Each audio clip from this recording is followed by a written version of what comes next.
Aha, yes, this is the M1 MacBook 13 Pro, and yes, I'm going to be doing some gaming on it.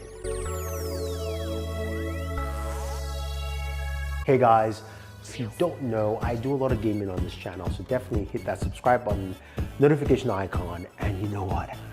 Let's start gaming.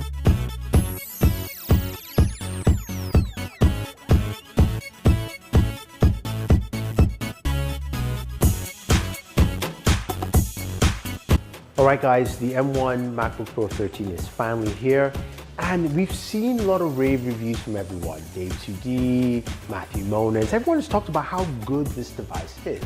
Well, I'm here to do some gaming on the device and maybe even pump a few brakes as well. So starting off with what I have here, it's 16 gigabytes of RAM, I've got 512 gigabytes of storage. It's a MacBook 13 Pro, so it's got a fan built into it as well. Lovely display. Yes, I know you guys want that wallpaper with Darkseid and Superman, so check out the link in the description.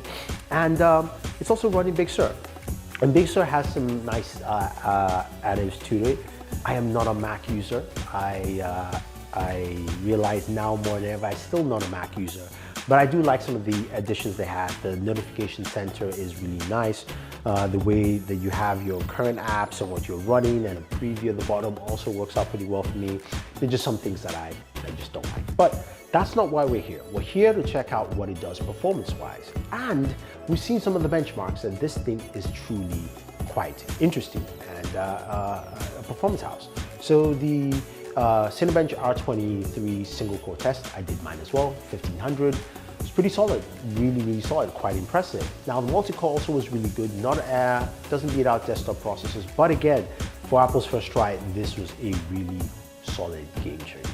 Now you have a system here that is 5nm chipset in there, and we want to take a look at some of the games, but before you do that, you need to know the kind of applications you can run. So Apple runs two sets of apps on the new MacBook Pro. There is the universal apps, which are apps built specifically to run on this processor. Again, it's a different type of processor. It's not x86, which you have with Intel or AMD.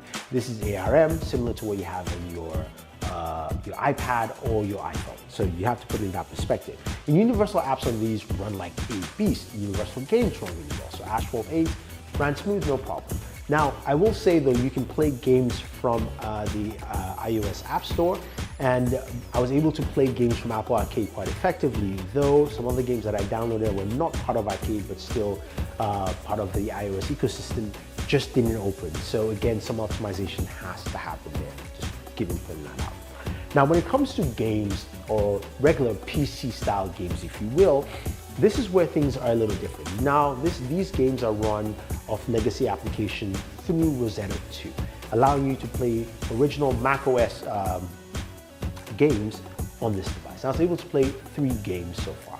Now, just a quick caveat for you guys, if you're running anything on Rosetta 2 emulation, you're going to have some issues, maybe shutdowns. It's to be expected because it's not built natively for this device, or this device platform, if you will. So the first game was Dying Light, a much older game available through Steam on the Mac Store, and Dying Light played well at low settings. Low settings, 1400 by 900, which is not the display resolution, much lower. It ran at 60 frames per second, 61 sometimes, and it looked pretty good. I had no issues playing the game, and it was quite impressive to see Dying Light perform. Now granted, it's a game that is a couple of years old, maybe about 7 or so, but it was good to see Dying Light perform quite well. Now moving over to Shadow of the Tomb Raider. This is a game that we've seen that plays on PC and of course on your Mac. And I was able to run my benchmarks here because it has a benchmark tool, and I ran it on its lowest setting, and I was able to get 29 frames per second. So makes basically something that's playable enough for you to enjoy Shadow of the Tomb Raider. Again, low settings. Now I wanted to crank it up just a little bit more, moving to medium. Motion blur is off on both. And I got 24 frames per second. Not bad, and I think something quite solid and playable. So you can play Shadow of the Tomb Raider, and I think it is possible. But just remember, it's going to be lower settings. Now, moving over to a game that Apple probably wished they could showcase, I think.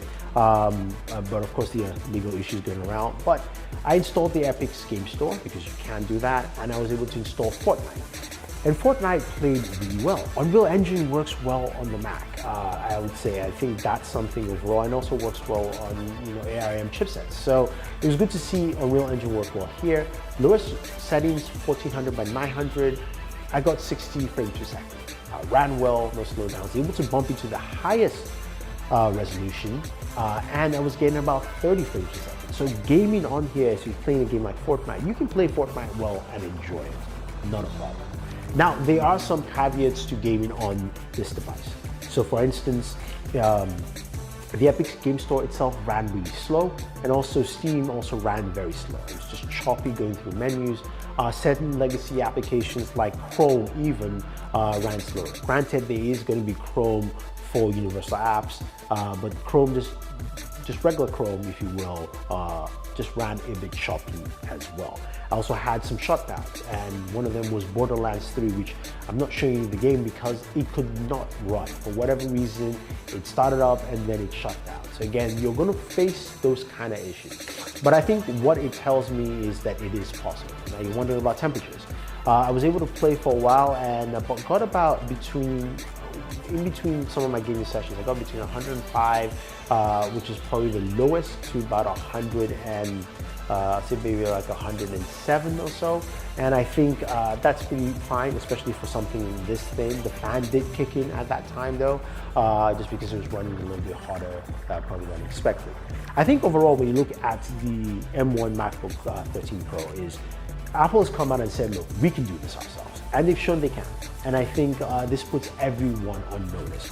But the big caveat here is that things run well on universal apps. So you've seen videos where video editing is run well because it's a universal app running, Final Cut.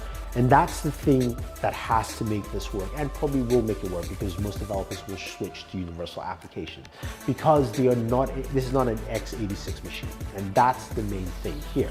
When it comes to the performance of x86 software, emulation is really good, and the processor can handle those things.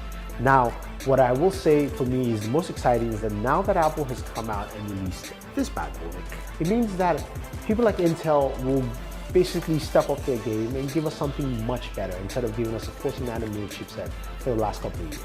We know AMD's been moving up as well, so we're going to see something better from them in the future. And Qualcomm is now put on notice to service more ARM-based Windows laptops. So I think this is good for competition as a whole.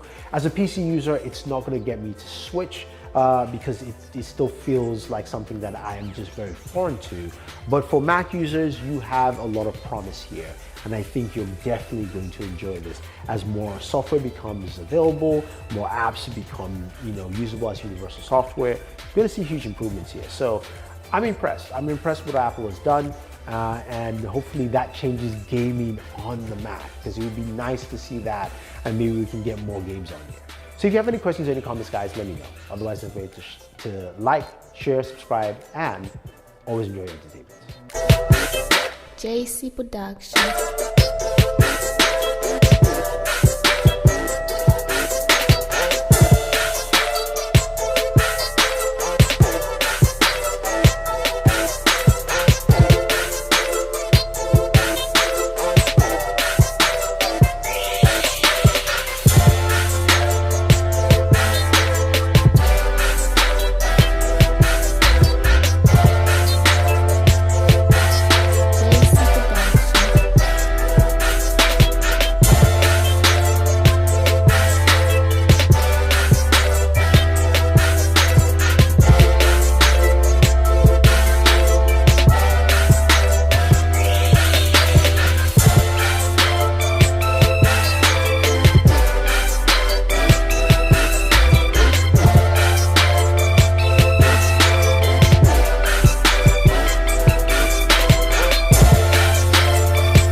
JC Production.